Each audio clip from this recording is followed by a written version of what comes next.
This is a video in clinical medicine from the New England Journal of Medicine.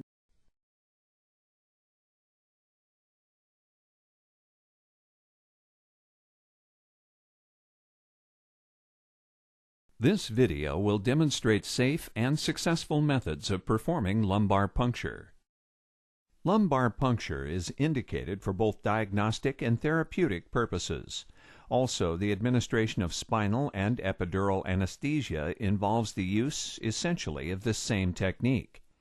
Analysis of cerebrospinal fluid may be helpful in the diagnosis of infectious processes such as meningitis, inflammatory diseases such as multiple sclerosis, cancers such as leukemia, and metabolic processes. Therapeutically, lumbar puncture allows for the intrathecal administration of chemotherapeutic agents and antibiotics. There are specific contraindications to lumbar puncture. The condition of patients with cardiorespiratory compromise may worsen as a consequence of the position they need to assume for lumbar puncture. The procedure should also be avoided in patients with signs of cerebral herniation, incipient herniation, or increased intracranial pressure, and in those with focal neurologic signs. In such patients, cranial CT should be performed before lumbar puncture, although CT may not reveal signs of increased intracranial pressure. Finally, there is an increased risk of a spinal hematoma if a coagulopathy is present or if the patient is receiving anticoagulant therapy. Patients who have previously undergone lumbar surgery should be referred to an interventional radiologist.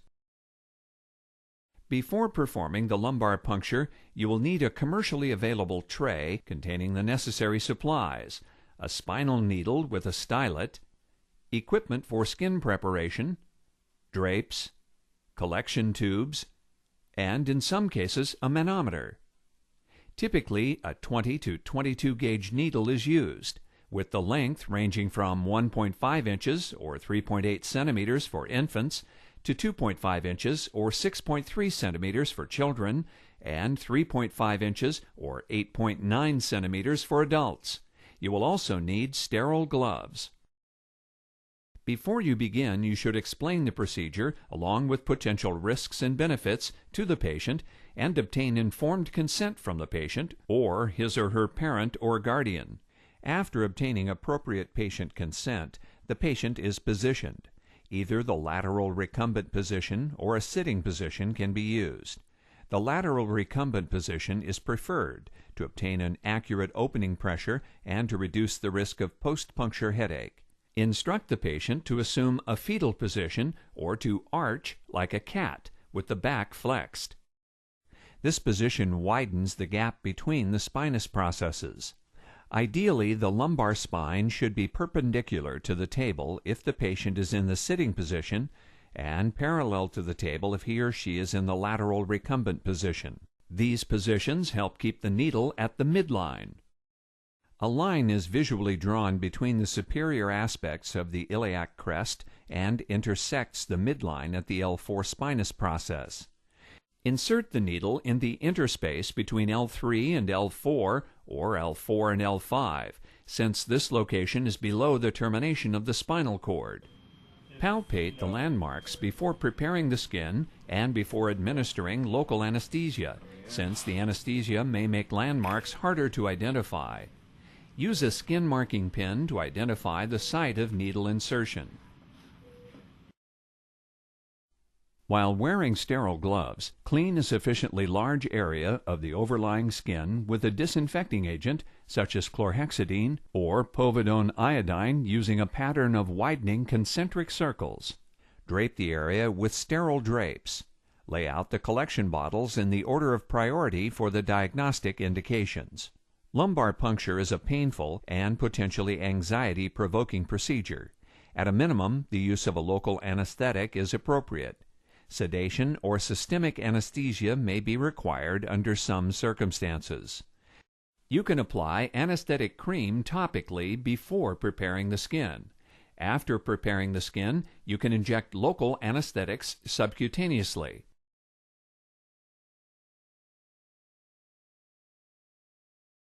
Identify the anatomical landmarks once again.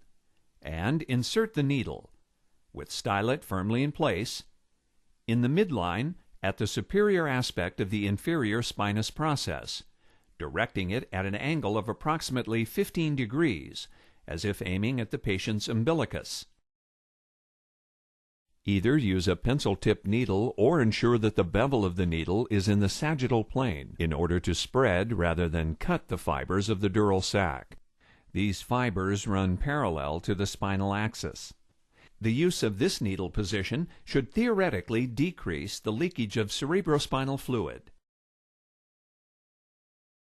If properly positioned, the needle should pass through the skin, the subcutaneous tissue, the supraspinous ligament, the interspinous ligament between the spinous processes, the ligamentum flavum, the epidural space, including the internal vertebral venous plexus, the dura, the arachnoid, into the subarachnoid space, and between the nerve roots of the cauda equina.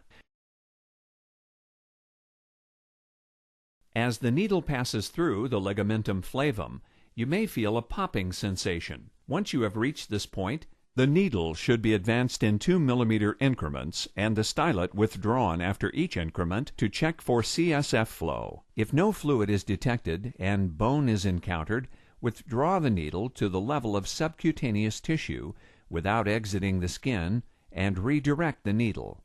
Fluid will flow once the needle enters the subarachnoid space. If the lumbar puncture is traumatic, the cerebrospinal fluid may be tinged with blood. As additional fluid accumulates in the barrel, the fluid should become clear, unless the source of the blood is a subarachnoid hemorrhage. If the flow is poor, a nerve root may be obstructing the opening of the needle, and you should rotate the needle 90 degrees. If drops of blood enter the needle, it may become clogged. In this case, you should obtain a new needle and enter the site through a different interspace. For you to obtain an opening cerebrospinal pressure, the patient must be in the lateral recumbent position. Use a flexible connector and attach a manometer to the hub of the spinal needle. After waiting for the column of fluid to rise and possibly seeing pulsation from cardiac or respiratory motion, you may take a measurement. If the cerebral spinal fluid pressure exceeds 25 centimeters of water, you should closely monitor the patient for signs of herniation and determine the cause of the patient's elevated intracranial pressure. You must allow cerebrospinal fluid to drip into the collection tubes.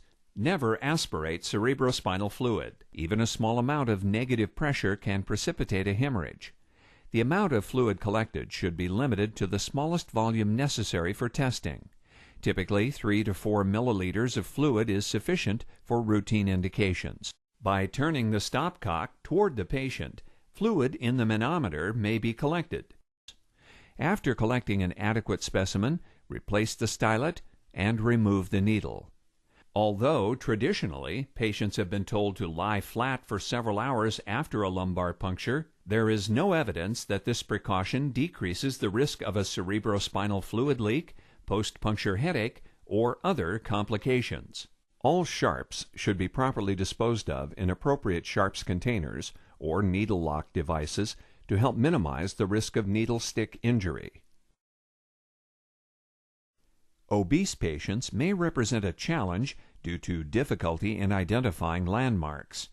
Other conditions, such as osteoarthritis, ankylosing spondylitis, kyphoscoliosis, previous surgery that has altered landmarks or spaces, and degenerative disc disease also may make the procedure more difficult. If faced with these challenges, consider consultation with an anesthesiologist or perhaps a radiologist if fluoroscopy-guided lumbar puncture seems to be a better approach.